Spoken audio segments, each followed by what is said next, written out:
Carême. Mesdames, Messieurs, bonsoir, merci de suivre nos programmes et bienvenue au journal. Lancement ce matin au CCD de la deuxième phase du programme de productivité agricole en Afrique de l'Ouest. Ce programme, en deux phases de 5 ans, entame son second avec 13 pays engagés et a pour objectif de contribuer à l'augmentation de la productivité agricole. La cérémonie de lancement est présidée par le Premier ministre Moussa Mara. Reportage de Abdi Touré. D'un coût d'environ 27 milliards de francs CFA, le programme de productivité agricole en Afrique de l'Ouest pour le Mali est mis en œuvre par l'AF et financé par la Banque mondiale. Il vise l'atteinte des objectifs du millénaire à travers l'augmentation de la productivité agricole. Pour le Mali, c'est un instrument.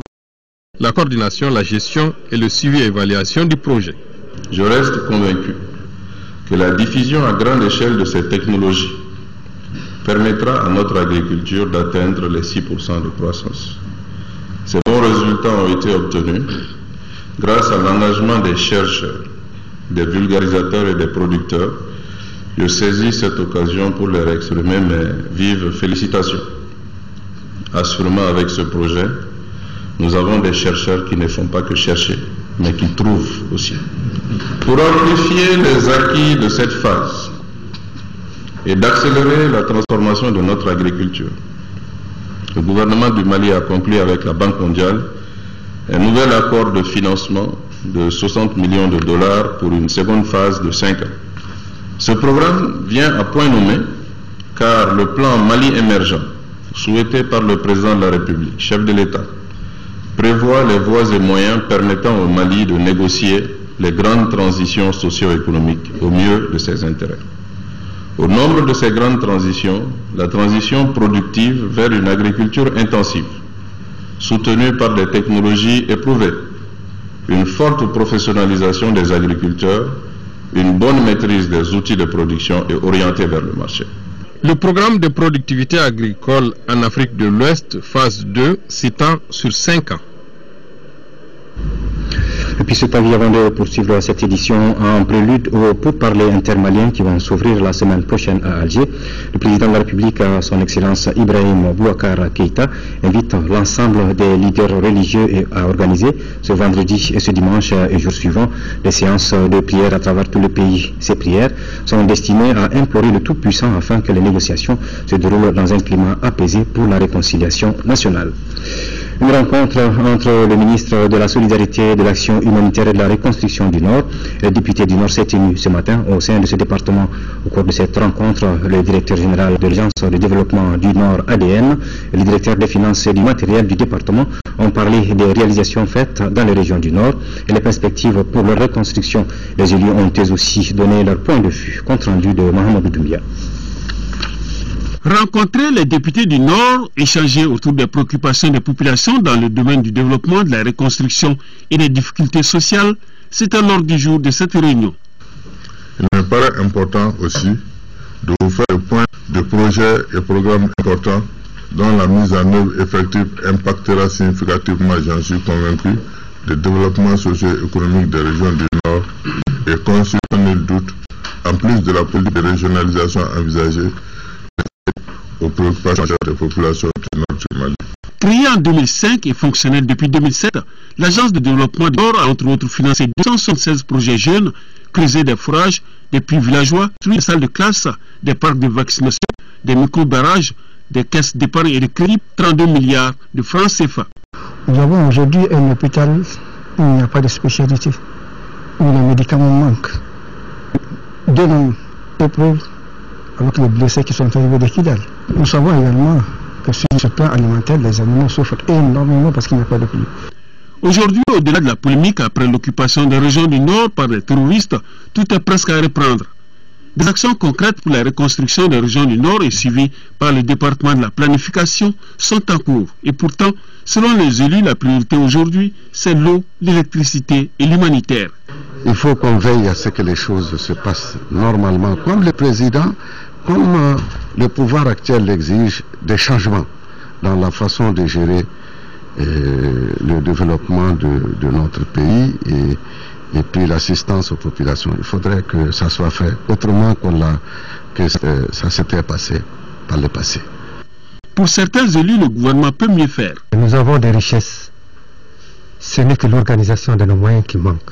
Par exemple, les problèmes d'eau dans la région de Kidal ou dans la zone entre Kidal et Menakagao, nous dormons sur l'une des plus riches nappes d'eau souterraine du monde. Avec peu de moyens, on peut avoir de l'eau. Avec peu de moyens, ces éleveurs pourront avoir tout ce qu'ils veulent avec leur élevage dans le Tamasna, dans le Tilimsi. Selon les députés de Kidal, certes, beaucoup doit être fait dans les régions du Nord. Cependant, le développement doit être global et concerner toutes les régions du Mali, sans exclusive.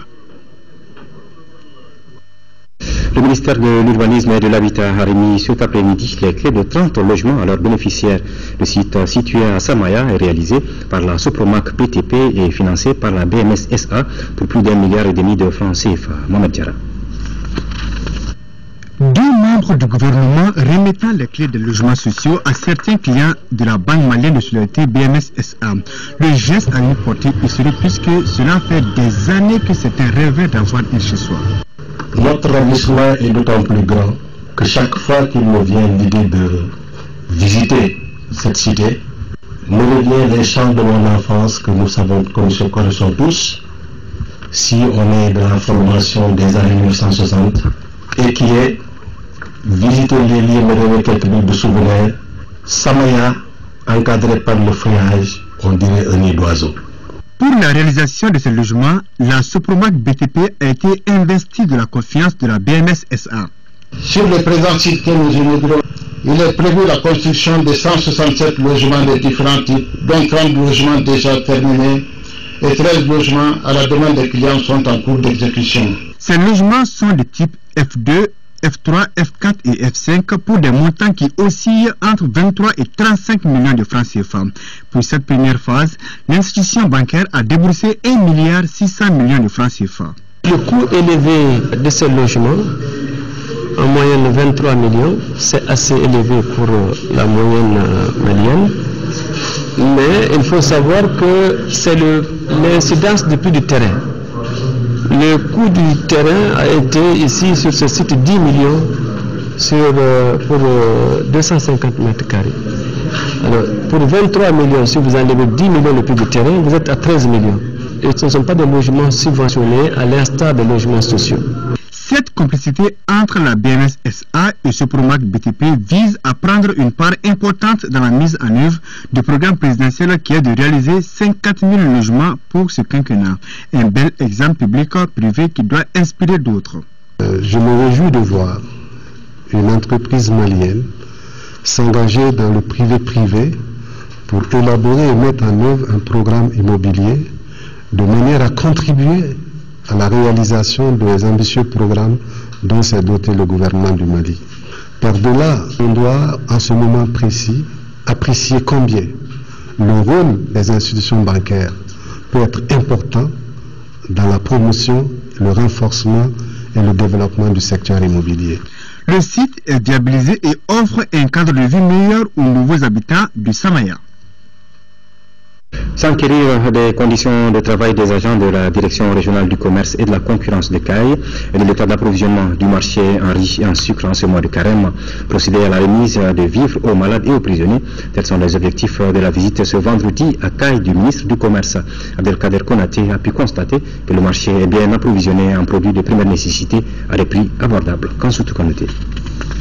Le ministre du Commerce et de la Concurrence s'est rendu à la Direction régionale du commerce et de la concurrence pour voir les conditions de travail de cette structure, occasion pour le directeur régional Sanogo d'expliquer à l'hôte les difficultés que son service rencontre. Au cours des échanges, M. Sanogo a rassuré le ministre en ce qui concerne le bon état d'approvisionnement du marché en sucre, en riz, à des prix abordables pour les populations en ce mois de carême. Les difficultés sont d'ordre le déficit de ressources humaines, ressources de moyens logistiques, vraiment ça fait défaut. L'effectif est très faible par rapport à l'énormité de la tâche qui nous attend. Au jour d'aujourd'hui, le marché de Caille est très bien approvisionné. Passe au mois de carême. Le sucre est à hauteur de souhait. Nous sommes dans l'ordre de 3000 tonnes de sucre. Le riz, presque la même quantité. L'huile, jusqu'à 25 000 litres. La farine, 600 tonnes. Et c'est des quantités qui continuent à arriver de l'extérieur. Le ministre a rendu visite aux établissements Abdoulaye Niang et Mamadou Diarra dit Michel pour constater. Le prix du sucre aujourd'hui à la tonne, nous le donnons à 393 000 francs. Pour le riz, nous donnons la tonne à 296 000 francs. En ce mois béni de Dieu, le ministre a pensé aux démunis, aux prisonniers et aux malades. En compagnie de sa délégation, Abdelkarim Konaté a procédé à une remise de dons composée d'une tonne de riz, de sucre et 3 bœufs aux malades de l'hôpital Foussendao, une tonne de riz et un bœuf aux prisonniers. Activité ministérielle toujours à la ville de Konna est la deuxième étape de la visite du ministre de la Réconciliation dans les zones post-conflit. Zahabi Sidi Ould Mohamed a rencontré la population qu'il a invité à aller vers la paix et à la réconciliation.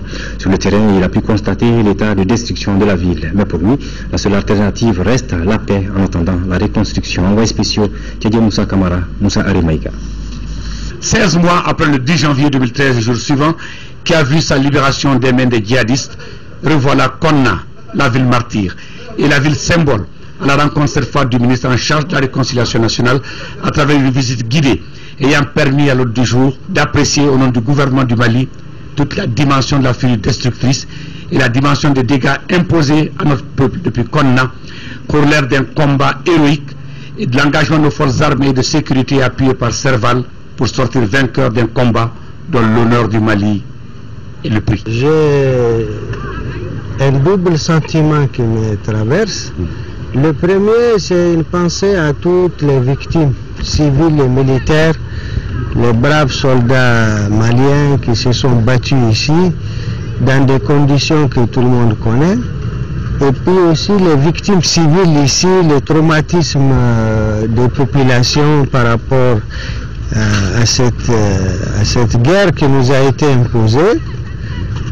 Et le deuxième aussi, une pensée à nos alliés français et de la communauté internationale, surtout aux alliés français qui ont payé un prix pour ici avec le monument dressé pour le martyr d'Amiens.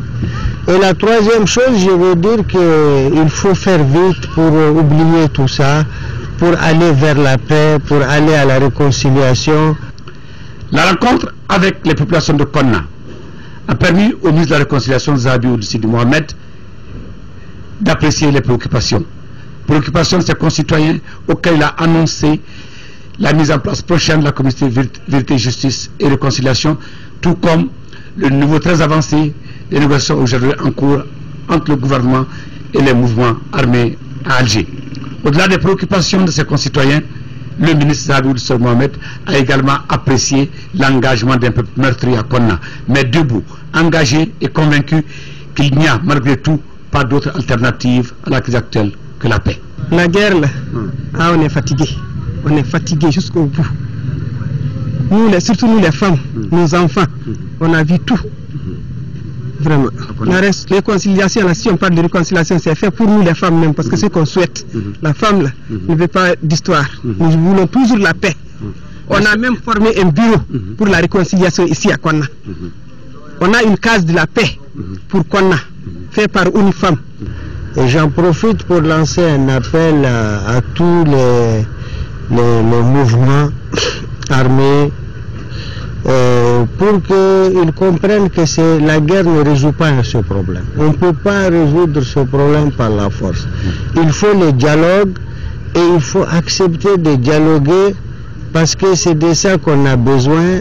Et regardez toute cette infrastructure détruite qui devait servir au développement, au soulagement des populations.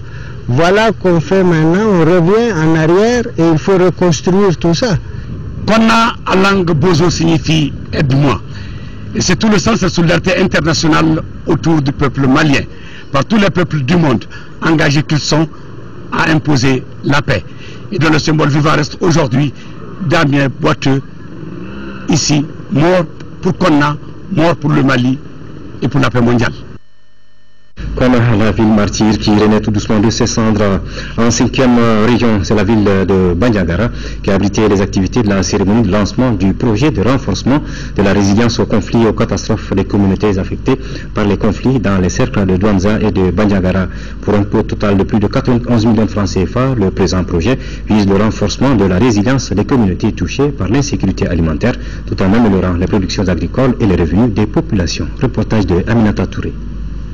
Pour un coût de plus de 91 millions de francs CFA et une durée de 10 mois, le projet de renforcement de la résilience aux conflits et aux catastrophes des communautés affectées par les conflits dans les cercles de Bandiagara et Douanza qui vient d'être lancé est financé par Iris Aid à travers Christian Aid et sera mis en œuvre par Action Promotion Humaine, APH. L'objectif général, créer des conditions pour la coexistence pacifique des communautés qui sont actuellement dominés par des formes de tension et d'insécurité.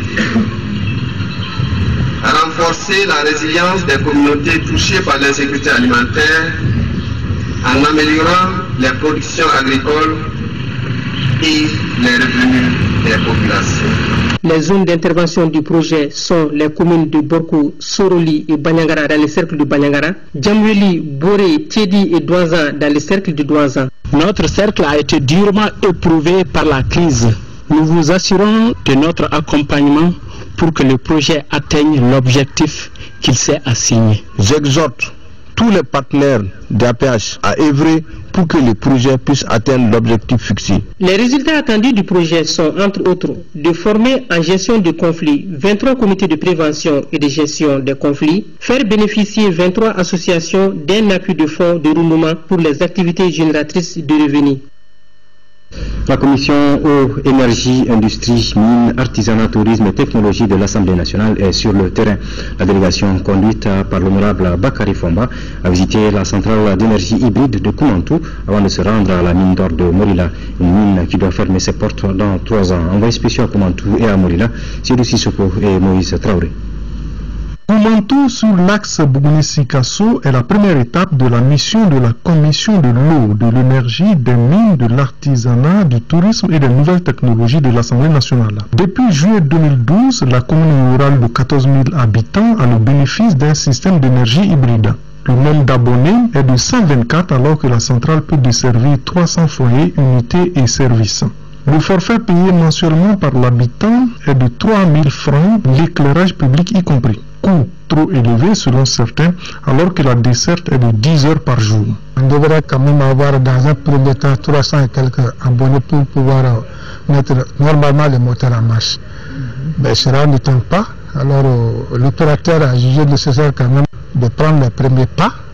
Servir à ces pertes, c'est ce qu'ils nous ont dit techniquement. Aujourd'hui, le coût du kilowatt est vendu à la population à 250 francs. Et ce qui est même paradoxal, c'est qu'au moment où la centrale marche uniquement sur le diesel, le coût à la consommation était de 215 francs le kilowatt. Et on ne comprend pas comment, avec l'hybridation, ce coût au consommateur revient à 250 francs le kilowatt. Il y a problème, bien sûr, puisque nous essayons toujours d'améliorer la situation. La mine d'or de Morila doit fermer en 2007. Depuis quelques années, elle a initié des activités d'agro-business dont les populations et les compressés vont hériter.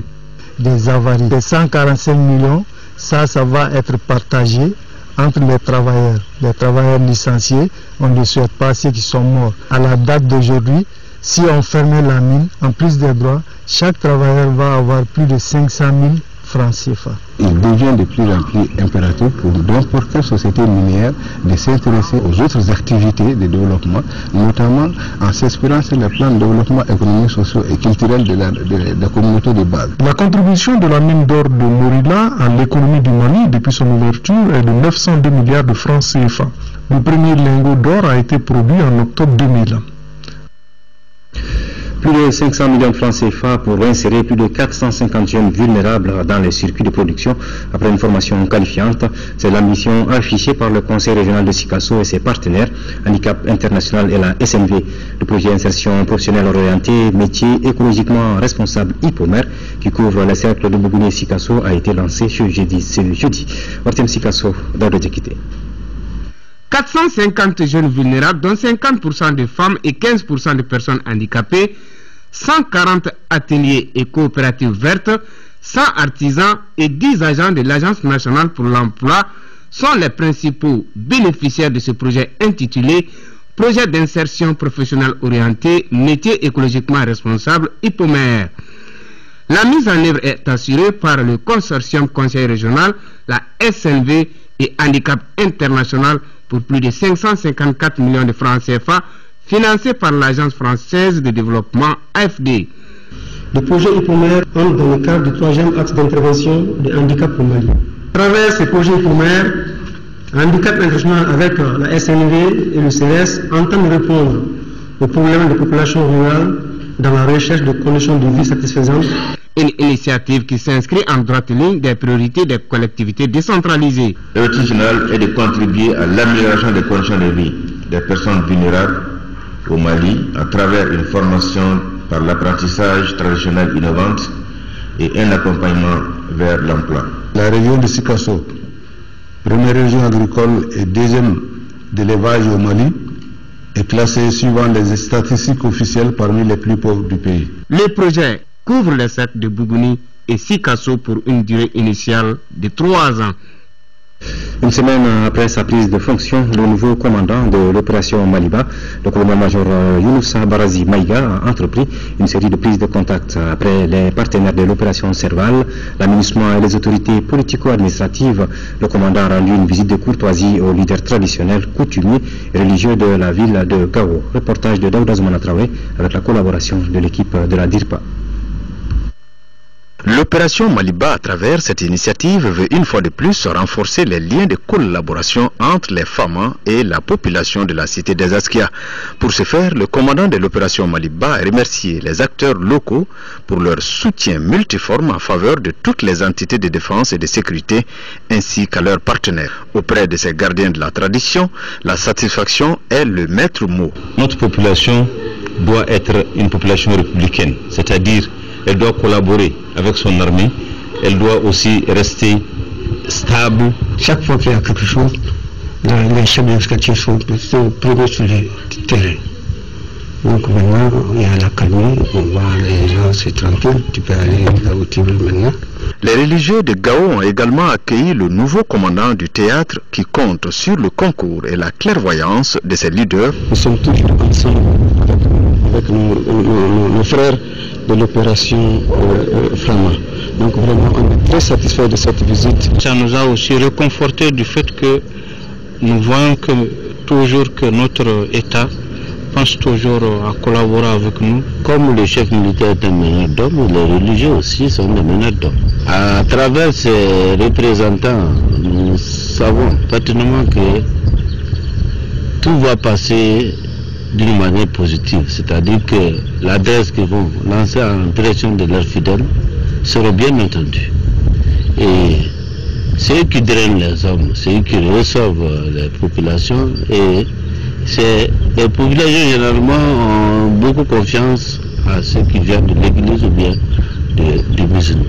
Le commandant du théâtre de l'opération Maliba a remis du sucre, des dattes et des enveloppes symboliques aux leaders pour leur venir en aide en ce mois béni de Ramadan. Ces visites ont été ponctuées de bénédictions pour la nation malienne et pour les forces armées et de sécurité. 102 millions de francs CFA, c'est la valeur de kits médicaux que l'ONG Luxe Développement vient d'offrir à cette CESCOM et le CRF du cercle de Gourmararos. Cet appui s'inscrit dans le cadre du démarrage des activités socio-sanitaires des régions du Nord. Cette opération contribuera à l'amélioration des conditions de travail des agents socio-sanitaires de la 6e région. Ouartem Tombouctou, Al-Mouzer, Al-Kamissa, Yatara. Cet appui d'une valeur de 102 millions s'inscrit dans le cadre du relèvement rapide des régions du Nord. Il est destiné à cette CESCOM et les centres de santé de Gourmararos. La suite de l'état de lieu que nous avons eu à faire dans les différentes CESCOM, on s'est rendu compte qu'il y a encore un gap à combler. Donc dans la synergie avec les autres partenaires, nous avons pu identifier quel est le manque au niveau de ces CESCOM, ce que les autres partenaires n'ont pas pu encore donner, et c'est dans ce cadre que nous avons apporté ces kits. Cette fois-ci, c'est cette CESCOM qui bénéficie. des SESCOM qui, pendant la crise, ont été pillés, saccagés, et qui ont vraiment besoin de cet équipement pour commencer à offrir des soins de qualité aux populations. Selon les autorités locales, ces partenariats féconds entre l'X Développement et les CCRF du cercle de Goumara-Rousse n'est pas fortuit. Ce geste de notre partenaire, l'X Développement, s'inscrit en droite ligne de la volonté affichée des autorités de notre pays d'améliorer les conditions de santé des populations du Mali. Cette opération contribuera à l'amélioration des conditions de travail des agents socio-sanitaires de la 6e région. L'Organisation islamique internationale de secours d'Arabie Saoudite au Mali vole au secours les veuves des militaires maliens. Les produits alimentaires offerts aux 100 veuves s'inscrivent dans le cadre du programme Ifrar Ramadan, un programme de plus de 20 millions de francs CFA destiné à appuyer les veuves, les orphelins et les rapatriés de Centrafrique. La cérémonie de remise s'est déroulée à l'état-major de la garde nationale, Fadema Keïta.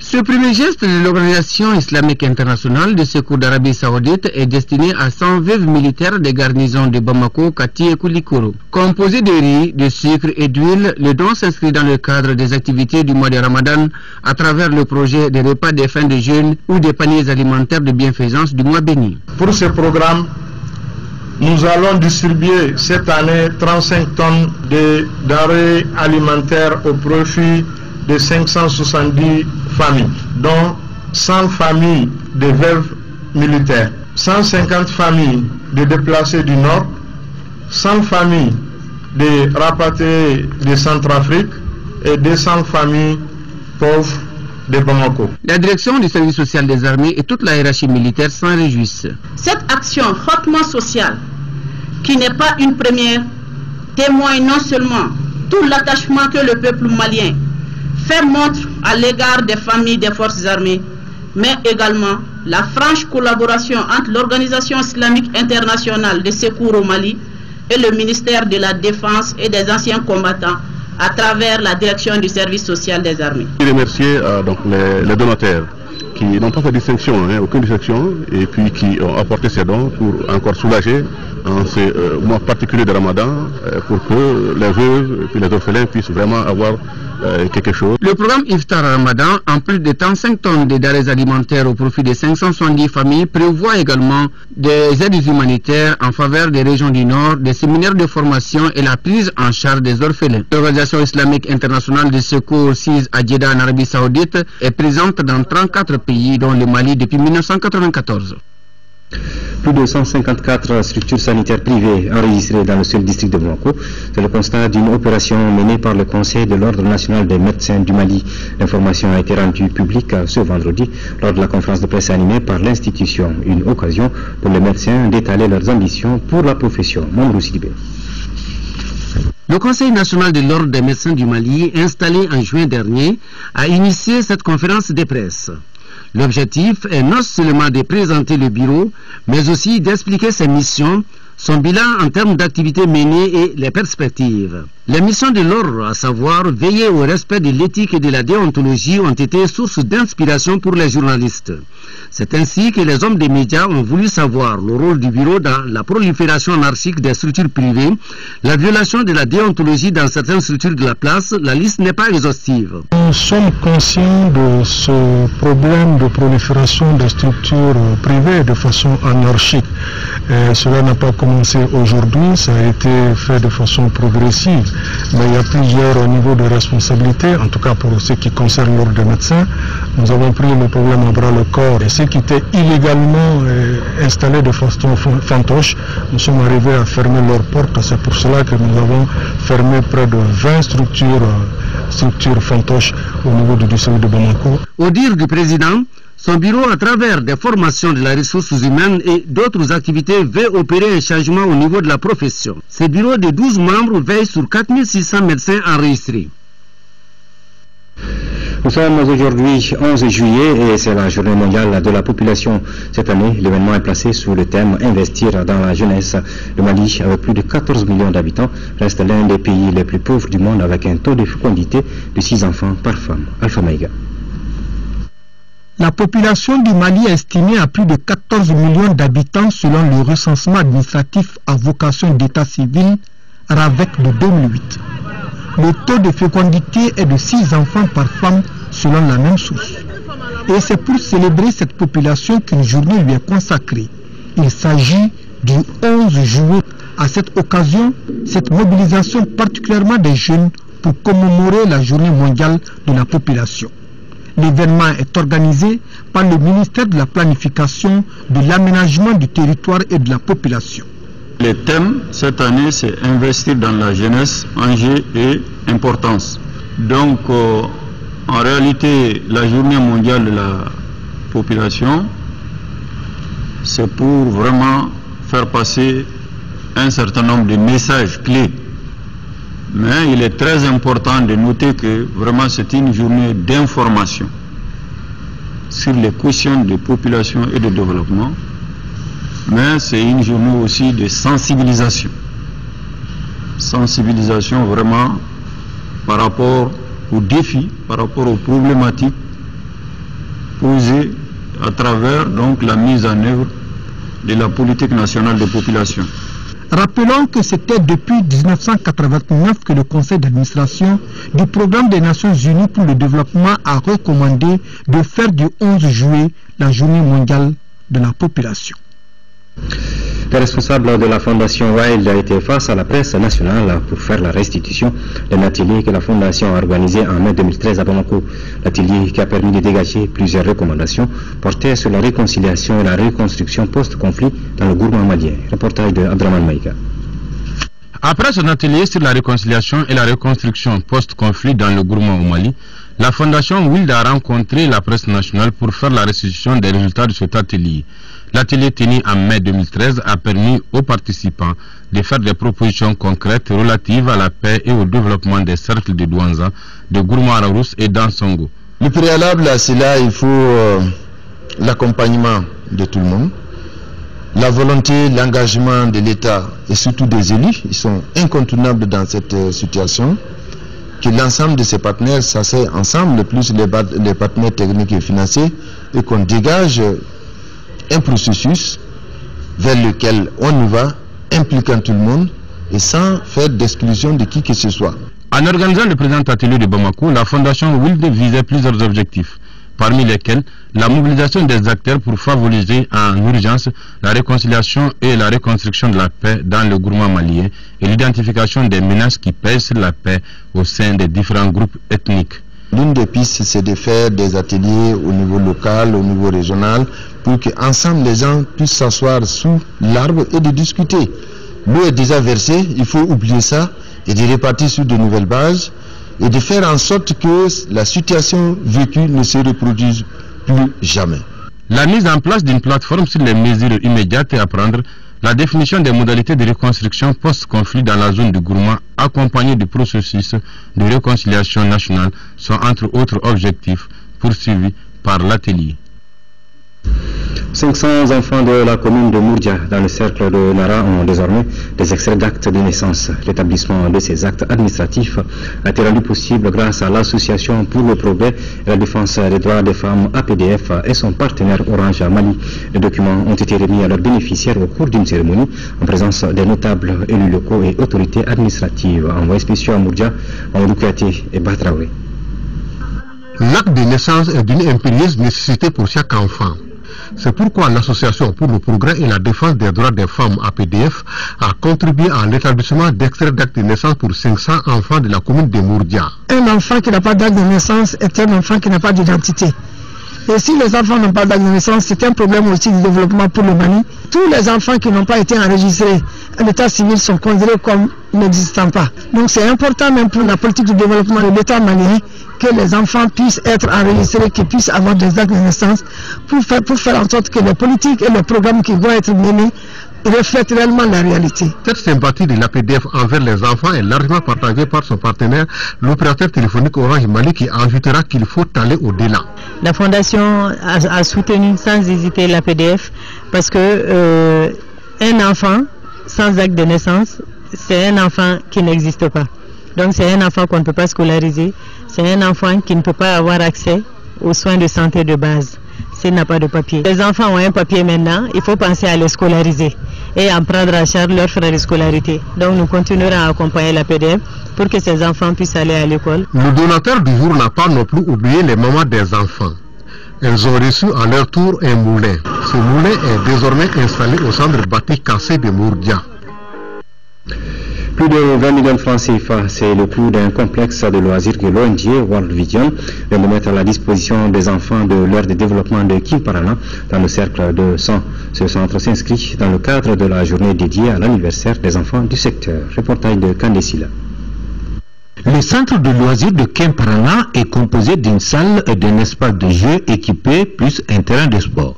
Ce complexe qui a coûté environ 20 millions de francs CFA est un cadeau de l'ONG World Vision aux enfants de l'ère de développement sectoriel ADP de Kimparana qui regroupe 4 communes du cercle de 100. L'inauguration à l'occasion de cette journée qui s'inscrit dans le cadre de la commémoration de la journée de l'enfant africain et de la célébration de l'anniversaire des enfants de l'ADP vise à mobiliser les autorités locales, parents et autres décideurs autour des droits fondamentaux de l'enfant, dont le droit à l'éducation. Ensemble, que nous nous donnions la main pour la cause des enfants. Aujourd'hui, il est reconnu que la qualité de l'éducation laisse à réfléchir. Chacun de nous est interpellé. Nous, les organisations humanitaires, nous les parents et nous les enfants. C'est en nous donnant la main seulement que nous pouvons améliorer cela. Au niveau de l'ADP de Kimparana, environ 2000 enfants sont parrainés. Ces enfants et leur communauté bénéficient de l'ONG World Vision des conditions idoines pour leur bien-être. Je ne peux douter que les lendemains meilleurs sont au bout du fil pour les enfants du Mali en général et pour ceux de l'ADP de Kimparana en particulier. Nous les enfants de l'ADP de Kimparana souhaitons la paix dans les régions du nord du Mali afin que nos camarades de ces localités puissent aller à l'école. Une journée festive certes, marquée par des animations, des concours de danse et autres jeux divers, mais également cette journée dédiée à l'enfant africain a été une occasion de reconnaissance au préfet sortant de Kimparana. La cérémonie de la journée a pris fin par un match de football opposant les enfants de Kimparana. La transition est toute trouvée pour parler de sport football. Championnat national compte de la 23e journée. Le club olympique de Bamako a battu l'USFAS par 1-0. En seconde heure, ASL Luigi FC et les 11 créateurs de Nyarila se sont partagés des points de la rencontre 0 but partout. Compte rendu de Mamoudou Dante. Après sa défaite face au leader de stade malien 3-0 en 20e journée, le club olympique de Bamako a enregistré sa 3e victoire consécutive contre l'USFAS 1-0. Juste avant la mi-temps, bien servi dans la zone de vérité, Amirou Traoré ouvre le score pour les Verts à la 40e minute. Mi-temps 1-0 pour le COB. En deuxième période, l'USFAS revient avec beaucoup plus d'engagement et finit la partie sans réussir l'égalisation. Désormais, le COB se positionne à la deuxième place avec 47 points. Après la défaite contre le stade malien, on s'est dit que le championnat n'est pas fini. Il faut continuer à serrer la ceinture pour gérer le reste du championnat. C'est l'USFAS qui a eu les premières occasions. Mais malheureusement, les garçons, ils confondent vitesse et précipitation. Ils manquent de lucidité devant le but. Bon, je pense qu'on va continuer à corriger. Juste après cette rencontre, LUJ FC d'Agelhog et les 11 créateurs de Nyarela se sont partagés les points 0 but partout. Malgré la domination des 11 créateurs dans cette partie, l'équipe de la 8e région a résisté jusqu'à la fin du temps réglementaire. Nous, on a plus besoin de la victoire que le match nul.